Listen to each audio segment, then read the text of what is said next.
Man, that was a tough game to watch.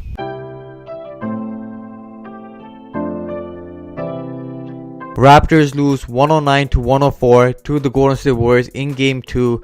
Raptors lose advantage of home court in the NBA Finals and will have to steal one in either Game 3 or Game 4 to regain home court advantage in this Finals. And the Raptors pretty much let this game fall away. The Warriors stole it from them in that third quarter and they just dominated. An 18-0 run to start the third quarter, put the pressure on the Raptors, and you gotta hand it to the Warriors. The Warriors, their best quarter is the third quarter, which we all know, and the Warriors took advantage of that and put their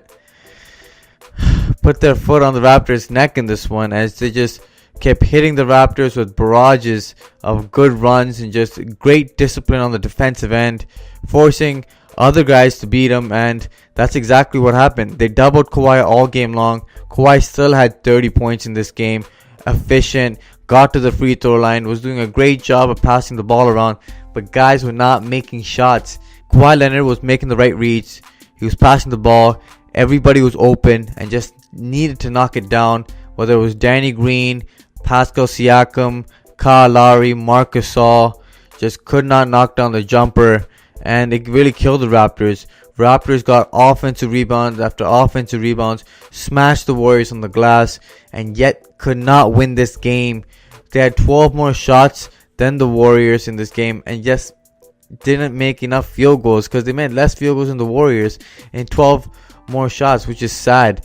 And the Raptors just missed wide open shots. Even the last play where the Raptors got the Danny Green 3, it was just a miss after another miss, and then they finally got the bucket to fall down. But that wasn't the case throughout this game, especially in that third quarter where the Raptors got barraged into that 18-0 run, and that was pretty much the game right there. The momentum was gone. The Raptors didn't close the second quarter strong either, and the Warriors took all that momentum and really pushed it onto the Raptors as they stole Game 2. Klay Thompson was injured with the left hamstring tightness and didn't return in the game after getting hit by Danny Green slightly on the hip, which should have been a foul, no call. And then Kevon Looney takes a big shoulder from Kawhi Leonard after losing his position by jumping too early, gets a chest contusion and doesn't return for the game either. So you're missing two guys. But Steve Kerr, with his insertion of DeMarcus Cousins in the starting lineup, really shook the Raptors up, both on the offensive end and the defensive end. Initially, the Raptors were attacking DeMarcus Cousins off the pick and roll and doing a great job of drawing fouls on him, but Steve Kerr did not mind and didn't really shake in not playing DeMarcus Cousins with foul trouble, and that was the right decision, as DeMarcus Cousins was just passing the ball beautifully. He hit the three to make Marc Gasol respect him, scored inside, and got a few blocks on the defensive end as well on Norman Powell, and was really bodying up Ibaka and Marc Gasol and really made them work for it. And it really helped out in Golden State's favor, as the Raptors couldn't recover from that. The main reasons why the Raptors lost this game, in my opinion, their defense. Their defense was just poor. Too many breakdowns, too many layups. The Raptors defense was poor. Draymond Green was dissecting the Raptors defense with his passing and his high IQ. Bogut had 3 alley-oops in this game. Just poor defense and communication, whether it was Ibaka or Marc Gasol on the back. Just didn't recognize where Bogut was, and he's just tipping it in or dunking it in. 3 high percentage shots for Andrew Bogut, and then Quinn Cook gets open on 3 threes, just knocks it down when he had the opportunities, which was great for him. But honestly, the Raptors really need to focus in on the guys. Just breakdowns after breakdowns. After Draymond Green drives it hard, everybody collapses, and then he just makes the right play and they swing the ball around. They get open looks. There was this one play where Draymond Green comes down off a missed shot. No one picks him up. Lowry starts picking him up when he's already in the paint. Draymond Green just dribbles around him, gets a layup. Just a poor focus and a poor determined effort to stop the Warriors. And that was pretty much how the game went on in the second half, as Raptors tried building a lead or a run and just couldn't get that to go, because the Warriors just had a response whenever the Raptors were trying to make a run, whether it was an Iggy 3, especially that dagger at the end. The Raptors just couldn't put together consecutive stops and then consecutive offensive baskets to take this game over until the very end, when it was too late to even win this game. The reasons are pretty obvious in this game. your poor defense, your lack of shooting. Kyle Lowry's got to be better. In my opinion, he is the one guy I expect to be better in Game 3. He had a poor Game 2, got fouled out once again. He's got to be better. Can't pick up bad fouls like that 6th foul, trying to go in for the reach-in on DeMarcus Cousins and picks up a cheapie. Even though he may have not fouled most of the other fouls that he picked up in this game, he's got to be more smart. He's got to think time and place.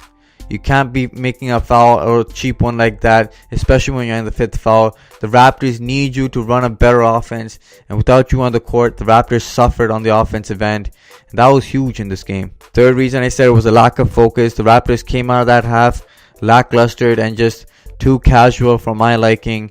Nick Nurse has to do a better job in getting his troops ready and pumped up for that second half, because this is the NBA Finals. You don't know if you get another chance like this. You can't come out with a lackluster effort like that. Fourth, DeMarcus Cousins' effect was huge. As I spoke about before, they were just dominant with him in the lineup. And honestly, Draymond Green almost had a triple-double in this game. Curry had 23. He was pretty solid. And honestly, he went 0 of 6 in the beginning of the game, but he picked it up in the second and third where he did his damage.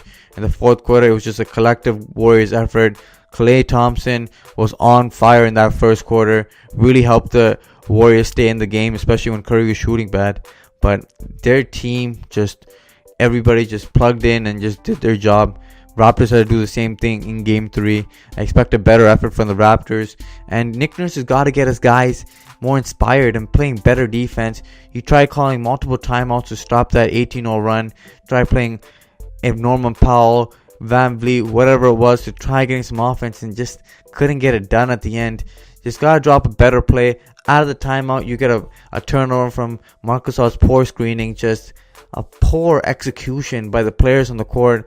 And the coaching staff just got to get their guys motivated and inspired. They just played some poor defense, too many breakdowns. Come on, Raptors, you got to bounce back better than that. Honestly, that was a tough game to watch just because of the missed shots and the poor defense. But I did have 3 stars for the game. My first star, of course, Kawhi Leonard, 30 points. Was just solid all game long. Defensively, he wasn't as great as I thought it would be. But offensively, he carried the Raptors and really tried willing the Raptors to win this game. But it came in a loss. My second star of the game, Van Vliet. He was solid, 17 points.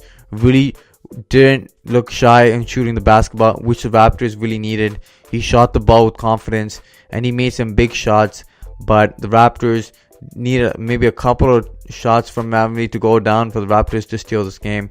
But overall, he played a pretty solid game for him, backup point guard. Especially when Lowry was out with foul trouble. He carried most of the ball handling and playmaking roles, and he did a decent job. Third, I had to give it to Norman Powell. He played well after having a poor game 1. He had energy. He was playing with confidence. Surprised he didn't play more minutes in this game. He was a big positive net rating in this game. But maybe Nick Nurse saw that he wasn't defending well. And the Raptors really could have used some more energy, because in that third quarter beginning, it was poor. And that's really what led to the downfall of this team. 3 poor guys in this game was Lowry and Marcus Gasol, and I would probably say Pascal Siakam. Pascal Siakam, after going 14 for 17 in game 1, goes 5 of 18 in this game. It's like Dr. Jekyll and Mr. Hyde. You have a great game and then we have a poor game. You gotta be even kill, gotta be steady. You can't have these highs and lows like this. You gotta be steady at least. Your low could actually be like, if your high is this, your low's gotta be like here. It can't be all the way down here where you can't even see it. It's gotta be better than that. Marcus Gasol, man, he's got knocked down open shots because they're disrespecting him and leaving him open. Raptors leaving Iguodala open this game. He knocked down 2 big threes. Even though he's over 11 the past few games, he knocked down the threes when they counted. And that's what the NBA Finals MVP does. But the Raptors got to play better defense, got to play with more energy, multiple efforts. That's what the Raptors need. Until next time, guys, I'll see you in Game 3. Peace. Make sure you guys like, share, and subscribe to the Raptors Wrap Up. Smash that like button, guys. Until next time. Deuces.